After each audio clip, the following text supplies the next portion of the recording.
kita akan belajar mengaplikasikan K-nearest neighbor classifier dengan menggunakan Python. Nah, nearest neighbor secara bebas bisa diterjemahkan sebagai tetangga terdekat, dan karena itu classifier ini akan mengklasifikasikan suatu data tes atau data baru dengan tetangga terdekat yang ada di data training atau pelatihannya.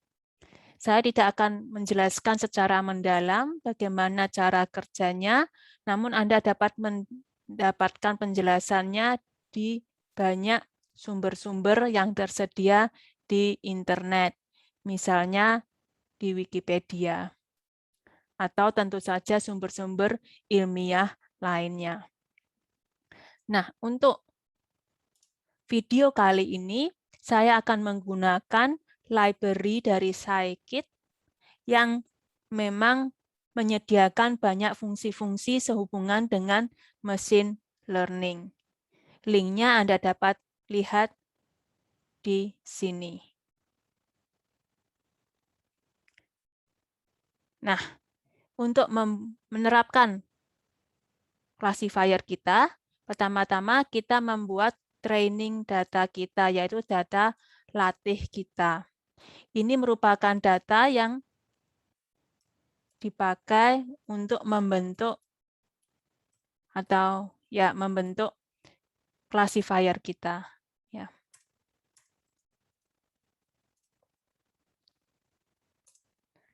Nah, training data kita ini memiliki label, yaitu dia termasuk dalam kelas 0 atau grup A misalnya, dan termasuk dalam kelas 1 yaitu grup B. Nah, dapat dimengerti di sini bahwa data pertama yaitu 1, dia digolongkan kepada grup 0, data kedua yaitu 2 digolongkan pada grup 0, dan data ketiga pada training data kita ini digolongkan ke grup 1, dan seterusnya. Ini bisa kita run. Nah, kita sekarang sudah memiliki training data dan label kita. Sekarang kita akan membentuk classifier kita. Kita memakai library-nya dari sklearn. Nah, jadi kita import dulu di sini. Kita import fungsi yang kita akan pakai. Kemudian kita pilih parameter-parameter yang kita pakai pada classifier kita. Maaf. Ya, ini. Di sini Pak, saya memakai jumlah neighbors, yaitu 1 saja, kemudian pembobotnya saya pakai tanpa pembobot, yaitu uniform saja, dan distance-nya saya mau pakai Euclidean distance, karena itu sama dengan P sama dengan 2. Euclidean distance. Ya. Nah, ini parameter-parameter yang saya pilih. Nah, sekarang classifier ini saya masukkan data latih kita.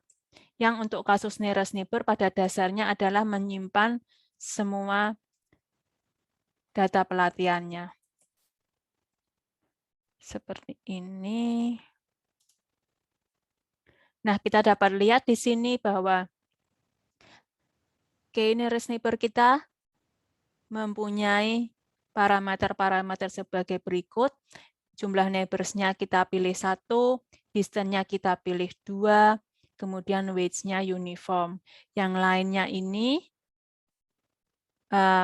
sehubungan dengan algoritma atau urutan langkah per langkah yang dipakai di dalam ya fungsi ini. Matriks Minkowski ini sehubungan dengan distance yang kita pakai. Nah, Minkowski yang pangkatnya 2 itu setara dengan Euclidean distance. Nah, saat ini kita sudah memiliki classifier kita. Sekarang kita ingin memasukkan data baru ke classifier itu dan kita ingin melihat apakah data baru ini digolongkan ke grup A yaitu 0 atau grup B yaitu 1. Kita pilih saja seperti ini. Kemudian kita print, ya kita cetak hasilnya, hasil prediksi atau hasil classifier-nya. Ya, pakai fungsi predict dan kita masukkan tes data kita. Ya, di sini kita lihat bahwa tes data 2,1 akan digolongkan ke grup 0. Ini sangat intuitif, yaitu 2,1 ini dekat dengan angka 2 di sini yang merupakan grup 0. Misalnya kita rubah 2,9, maka dia akan dimasukkan ke grup 1 karena angka 2,9 ini dekat dengan angka 3 yang merupakan grup 1. Kita bisa juga mengetes beberapa tes sekaligus. Misalnya seperti ini.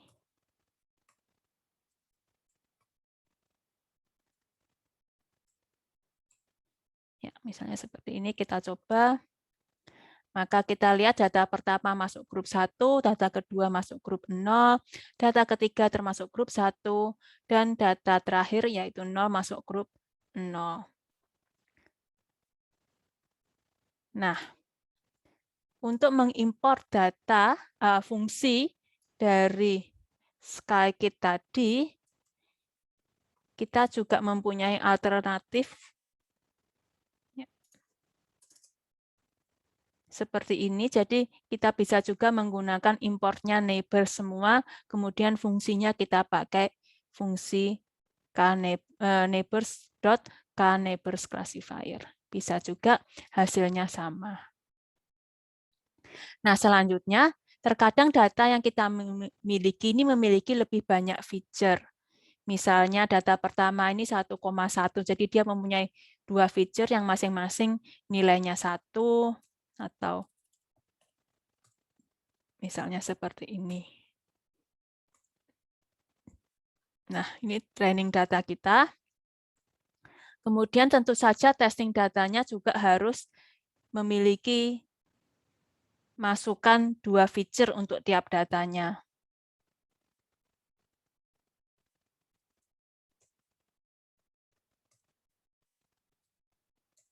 Misalnya seperti ini.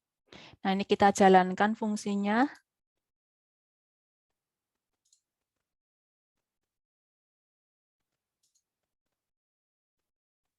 Nah, kita lihat bahwa data testing pertama masuk ke grup 1, data testing kedua termasuk ke grup 0, data testing ketiga termasuk ke grup 1, dan data terakhir termasuk ke grup 0. Dan tentu saja ini jumlah feature-nya bisa disesuaikan dengan aplikasi yang Anda pakai, dan juga jumlah data jika Anda memiliki lebih banyak dari 4 juga akan lebih baik dan bisa disesuaikan programnya. Demikian penjelasan saya hari ini, semoga bermanfaat. Terima kasih.